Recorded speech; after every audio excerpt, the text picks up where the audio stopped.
Lambang Kepalang Merahan. Lambang adalah tanda atau simbol yang mempunyai makna dan fungsi. Begitu juga lambang palang merah. Tahukah kamu mengapa lambang palang merah bisa seperti itu? Yuk kita simak videonya.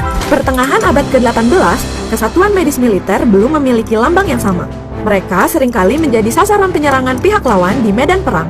Tahun 1864, konferensi diplomatik di Jenewa, Swiss, mengadopsi lambang palang merah dengan latar belakang putih sebagai lambang pembeda bagi Kesatuan Medis Militer.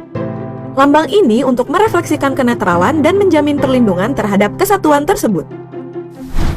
Tahun 1876, Kerajaan Ottoman Turki menggunakan lambang bulan sabit merah sebagai pengganti lambang palang merah.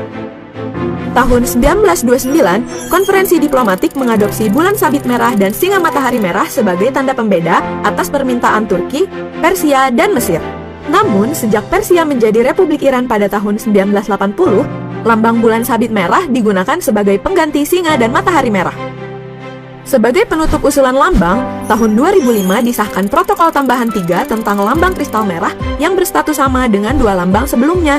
Sejauh ini ada 157 negara menggunakan lambang palang merah, 34 negara menggunakan bulan sabit merah, dan 1 negara menggunakan kristal merah.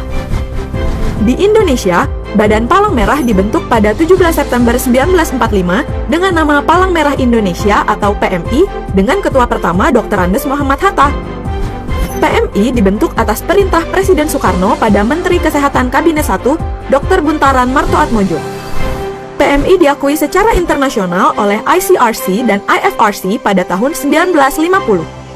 Saat ini, PMI diperkuat legalitasnya sebagai satu-satunya perhimpunan nasional di Indonesia melalui Undang-Undang Nomor 1 Tahun 2018 tentang Kepalang Merahan, yang juga menegaskan bahwa Indonesia resmi memilih lambang palang merah yang digunakan oleh Satuan Kesehatan TNI dan PMI. Sesuai dengan undang-undang tersebut, lambang palang merah berfungsi sebagai tanda pelindung dan tanda pengenal, serta lambang PMI yang digunakan hanya oleh Perhimpunan Nasional PMI. Tanda pelindung digunakan saat konflik bersenjata oleh Satuan Kesehatan TNI. Dapat juga digunakan oleh tenaga kesehatan, rumah sakit, dan sarana transportasi sipil setelah mendapat izin dari Panglima TNI. Sedangkan tanda pengenal berfungsi sebagai penanda personel, kendaraan, dan tempat dari lembaga resmi yang melakukan pertolongan dan bantuan pada saat kerusuhan dan gangguan keamanan. Pengguna selain PMI harus seizin tertulis dari pengurus pusat PMI. Pengaturan lambang dalam undang-undang memberikan perlindungan dan akses yang lebih luas dalam memberikan bantuan pada masyarakat bagi PMI atau pihak lain yang berpartisipasi. Penyalahgunaan lambang palang merah oleh individu, kelompok, lembaga, organisasi, dan korporasi untuk mencari keuntungan dapat dikenakan sanksi penjara maksimal 10 tahun dan denda pidana maksimal 10 miliar rupiah. Undang-undang Kepalang Merahan ini tidak melarang atau membatasi masyarakat dalam melakukan kegiatan kemanusiaan.